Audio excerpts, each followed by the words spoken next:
Hey, I'm Alex Vail. I'm the managing attorney of the law office of Alexander R. Vail. I've been an attorney for 6 years. I'm licensed to practice in Florida and Nevada. I focus exclusively on immigration right now.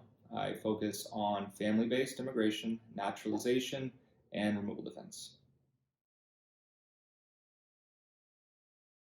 So I'll give you an example of how I handle a naturalization case.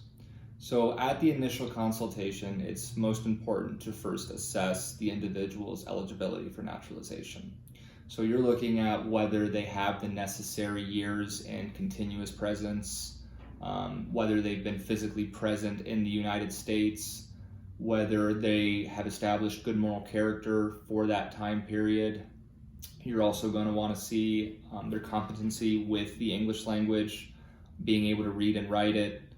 And what I'll do is, after determining their eligibility, I'll walk them through what that process is.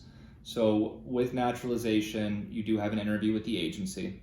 And then, assuming you're approved for naturalization, you'll have your oath ceremony. My role in that process is to complete that filing for you. So the way I describe it, and not just in naturalization, but with any type of affirmative filings, and when I say affirmative, I mean benefit requests that we submit to Homeland Security, is I think it's best described as follows. I ask you to give me the raw materials.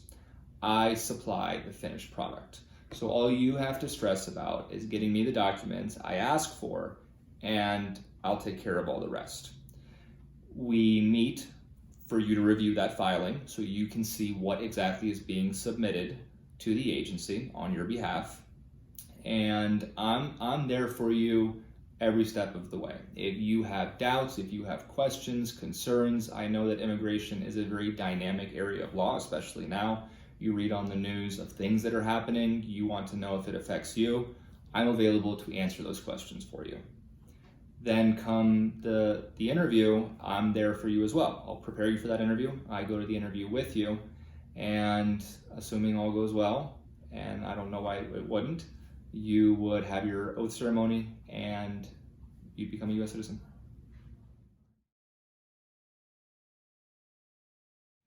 So I'll give you a recent example. This young man, he had a couple of convictions for misdemeanors. They were more than 5 years old, but he had been scared of seeking naturalization because of things he read on the news and stories he heard from other friends of his who talk about people applying and then getting deported. And these are things to be concerned about, but what I was able to do in this case was explain to him what the worst case scenario would be and what the likely outcome of his application for naturalization would be.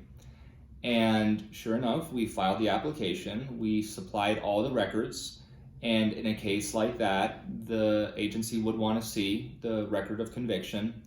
And come the interview, he was asked about it. He was prepared for the types of questions he would get, but the agency ultimately granted the application for naturalization, and it's because he had shown he was rehabilitated. Those crimes happened outside the 5-year window that they are more or less limited to looking at, and he became a U.S. citizen.